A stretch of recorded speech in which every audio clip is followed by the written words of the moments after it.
Welcome to Carfax, your home for car news, deep dives, and the stories behind the automotive legends. Today we're talking about a true icon, the Volkswagen Golf GTI. It's been called the original hot hatch, a performance car for the people.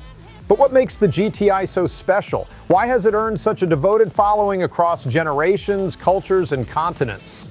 Let's get into it.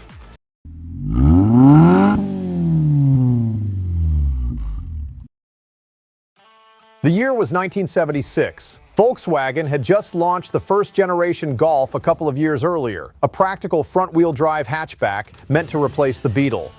But a small group of Volkswagen engineers had another idea. What if we gave it a bit more bite? And so, the Mark I Golf GTI was born. 1.6-liter engine, 110 horsepower, under 1,900 pounds. 0 to 60? Around 9 seconds, but quick for its time. But more importantly, it felt alive, lightweight, nimble, and fun in a way most cars simply weren't back then.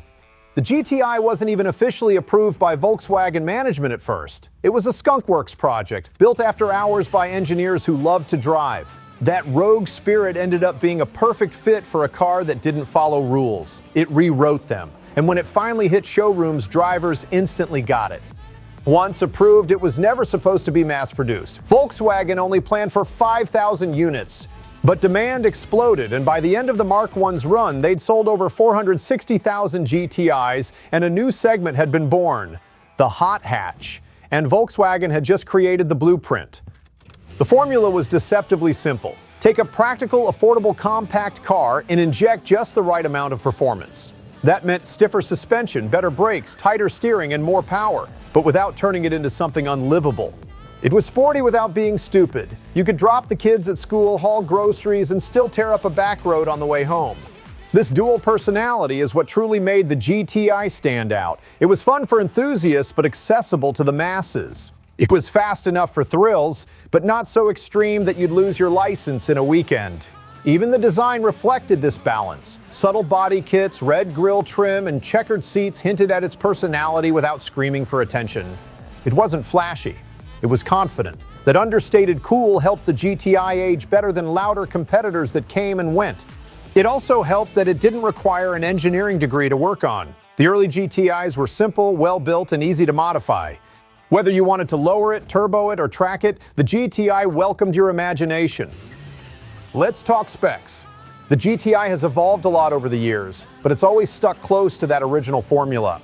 Take the Mark V GTI, widely credited for reviving the badge in the mid-2000s.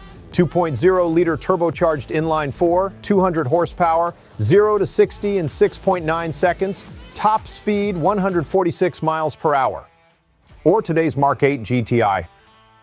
2.0-liter turbo, 241 horsepower, 0 to 60 in just 5.6 seconds. Still front-wheel drive, still manual if you want it, and weighs around 3,100 pounds. Heavier, sure, but still agile. The GTI doesn't aim to dominate the Nürburgring. It aims to make you smile in the real world. And then there are the special editions. The Club Sport TCR and Edition 35 models push the platform even further. Some reached 290 horsepower and featured performance upgrades like electronic locking differentials and revised suspension geometry. Even the gearbox options have become part of the GTI identity. Enthusiasts still debate the manual versus DSG dilemma, but either way, the GTI delivers involvement. It's not just about how fast it goes, it's about how connected you feel doing it. More than a car, the GTI is a movement. And nowhere is that more obvious than at Wörthersee, the world's largest Volkswagen enthusiast gathering. At its peak, over 200,000 people flooded a small Austrian town just to celebrate Volkswagens, especially the GTI. You'll find everything from immaculately restored Mark I's to wide-body Mark VII's pushing 600 horsepower. The GTI community is responsible for preserving and evolving the GTI story. It's this passion, grassroots, obsessive, global, that keeps the GTI relevant across generations. Unlike some nameplates that lose their identity over time, the Golf GTI has stayed remarkably true to its roots. Each generation had its highlights. The Mark II refined the formula with better balance, more power, better suspension, and a more mature design. The Mark III introduced luxury and refinement, and even offered the torquey VR6 engine in the GTI VR6, giving it a new character. The Mark IV leaned more into comfort, but also gave us the iconic 1.8 turbo and 6-speed 20th anniversary edition, both of which laid the groundwork for serious tuning culture. Then came the Mach 5, a turning point. After years of criticism that the GTI had gone soft, the Mark V brought back the magic. A 2.0-liter turbocharged FSI engine with 200 horsepower, the debut of the DSG dual-clutch transmission, which was groundbreaking at the time, and a chassis that finally felt as sharp and playful as the badge promised. The 6th and 7th generation were loved for their near-perfect blend of refinement and spirit.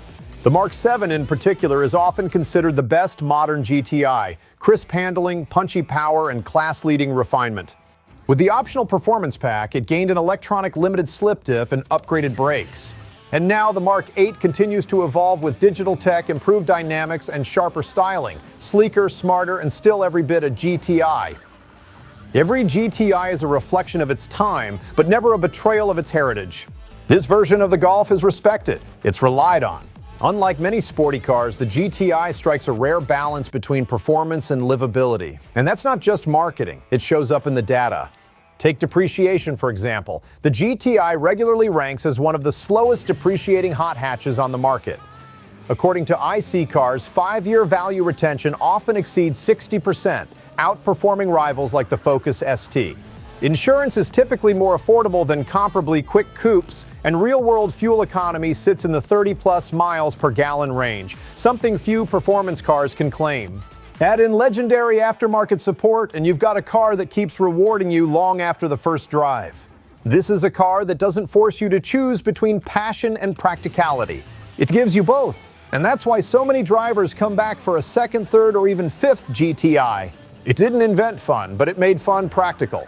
It didn't chase numbers, it chased balance, and that's why it's been revered for nearly 50 years. It's not the loudest, the fastest, or the most extreme. But ask anyone who's owned one. It's the one you'll miss most when it's gone. It's the car that makes errands feel like joyrides and commutes feel like laps.